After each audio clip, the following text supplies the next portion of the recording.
सत्संगत जी, प्यार से बोलना जी, धन निरंकार जी। उम्मीद करती हूँ आप सभी संत महापुरुष माता जी की कृपा से बहुत अच्छे होंगे। आप सभी का एक बार फिर से स्वागत है आपके अपने ही YouTube चैनल पर। आज का विषय है सच्ची श्रद्धा हो तो भगवान के दर्शन जरूर होते हैं। आज साखी से हम जानेंगे संत की मदद करने खुद भगवान क्यों आए। सत्संगत जी, आधी अधूरी बात और आधा अधूरा ज्ञान दोनों ही जीवन के लिए हानिकारक है। साखी को ध्यान से सुने। चैनल पर पहली बार आए हैं तो लाइक शेयर सब्सक्राइब करना ना भूले। एक आलसी लेकिन भोला भाला युवक था। आनंद दिन भर कोई काम नहीं करता, बस खाता ही रहता और सोता रहता। घर वालों ने कहा चलो जाओ निकलो घर से, कोई काम धाम करते नहीं हो, बस पड़े रहते हो। वह घर से निकल कर यूं ही भटकते हुए एक आश्रम पहुंचा। वहां उसने देखा कि एक गुरुजी है। उनके शिष्य कोई काम नहीं करते, बस मंदिर में पूजा करते हैं। उसने मन में सोचा ये बया है, कोई काम धाम नहीं, बस पूजा ही तो करना है। गुरुजी के पास जाकर पूछा क्या मैं यहाँ रह सकता हूँ। सत्संगत जी, गुरुजी बोले हाँ क्यों नहीं, लेकिन मैं कोई काम नहीं कर सकता हूँ।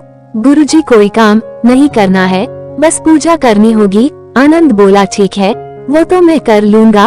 अब आनंद महाराज आश्रम में रहने लगे। ना कोई काम ना कोई धाम, बस सारा दिन खाते रहो और प्रभु भक्ति में भजन गाते रहो।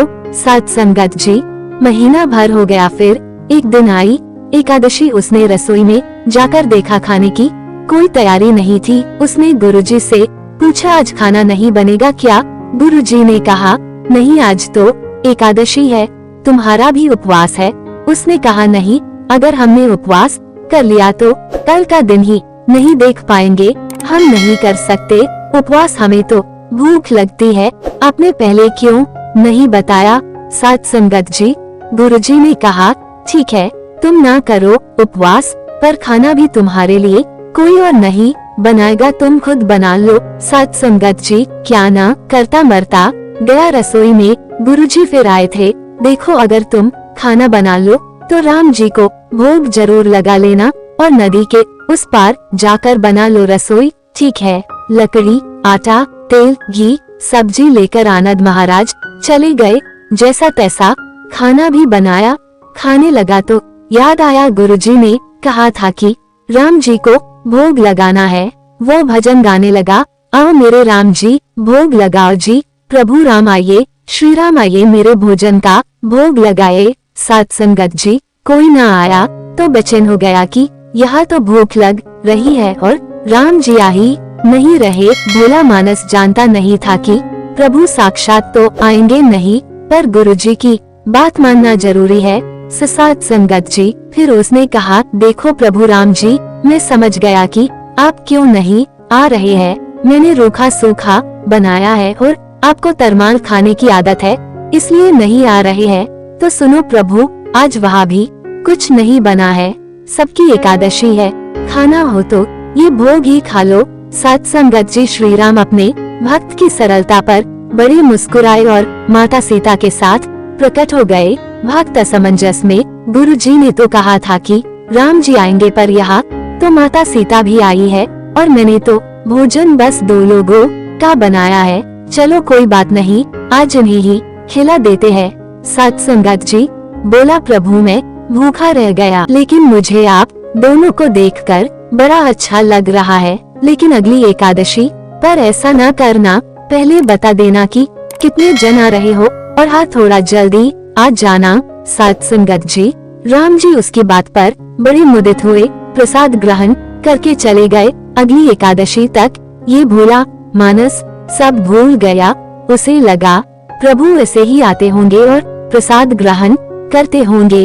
फिर एकादशी आई। गुरुजी से कहा मैं चला अपना खाना बनाने पर। गुरुजी, थोड़ा ज्यादा अनाज लगेगा, वहाँ 2 लोग आते हैं। सत्संगत जी, गुरुजी मुस्कुराए, भूख के मारे, बावला है, ठीक है ले जा और अनाज ले जा। अब की बार उसने 3 लोगों का खाना बनाया। फिर गुहार लगाई, प्रभु राम आइए, सीताराम आइए, मेरे भोजन का भोग लगाए। प्रभु की महिमा भी निराली है।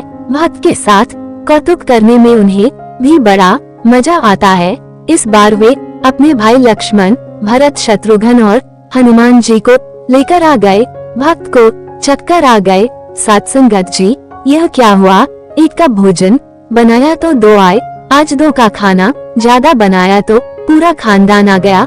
लगता है आज भी भूखा ही रहना पड़ेगा। सबको भोजन लगाया और बैठे बैठे देखता रहा, अनजाने ही उसकी भी एकादशी हो गई। सत्संगत जी, फिर अगली एकादशी आने से पहले गुरुजी से कहा, गुरुजी, ये आपके प्रभु राम जी अकेले क्यों नहीं आते? हर बार कितने सारे लोग ले आते हैं, इस बार अनाज ज्यादा देना। गुरुजी को लगा कहीं ये अनाज बेचता तो नहीं है, देखना पड़ेगा जाकर। भंडार में कहा, इसे जितना अनाज चाहिए दे दो और छुपकर उसे देखने चल पड़े। सत्संगत जी, इस बार आनंद ने सोचा, खाना पहले नहीं बनाऊंगा, पता नहीं कितने लोग आ जाए, पहले बुला लेता हूँ, फिर बनाता हूँ।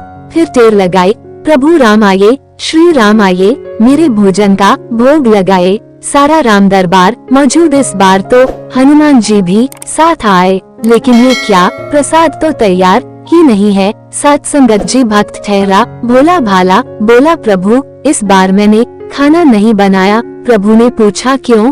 बोला मुझे मिलेगा तो है नहीं, फिर क्या फायदा बनाने का, आप ही बना लो और खुद ही खा लो। सत्संगत जी, राम जी मुस्कुराए, सीता माता भी गदगद हो गई उसके मासूम जवाब से। लक्ष्मण जी बोले, क्या करे प्रभु? प्रभु बोले, भक्त की इच्छा है, पूरी तो करनी पड़ेगी, चलो लग जाओ काम से। लक्ष्मण जी ने लकड़ी उठाए, माता सीता आटा सानने लगी। भक्त एक तरफ बैठकर देखता रहा।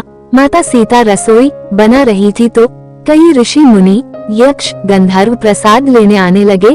सत्संगत जी, इधर गुरुजी ने देखा खाना तो बना नहीं, भक्त एक कोने में बैठा है। पूछा, बेटा क्या बात है, खाना क्यों नहीं बनाया? सत्संगत जी बोला, अच्छा किया गुरुजी आप आ गए, देखिए कितने लोग आते हैं प्रभु के साथ। गुरुजी बोले, मुझे तो कुछ नहीं दिख रहा तुम्हारे और अनाज के सिवा। भक्त ने माथा पकड़ लिया, एक तो इतनी मेहनत करवाते हैं प्रभु, भूखा भी रखते हैं और ऊपर से गुरुजी को दिख भी नहीं रहे, ये और बड़ी मुसीबत है। सत्संगत जी, प्रभु से कहा, आप गुरुजी को क्यों नहीं दिख रहे हैं? तभी प्रभु बोले, मैं उन्हें नहीं दिख सकता। बोला, क्यों? वे तो बड़े पंडित है, ज्ञानी है, विद्वान है, उन्हें तो बहुत कुछ आता है, उनको क्यों नहीं दिखते आप? प्रभु बोले, माना कि उनको सब आता है, लेकिन वे सरल नहीं है तुम्हारी तरह, इसलिए उनको नहीं दिख सकता। आनंद ने गुरुजी से कहा, गुरुजी प्रभु कह रहे हैं आप सरल नहीं है, इसलिए आपको नहीं दिखेंगे। गुरुजी रोने लगे, वाकई मैंने सब कुछ पाया पर सरलता नहीं पा सका तुम्हारी तरह, और प्रभु तो मन की सरलता से ही मिलते हैं।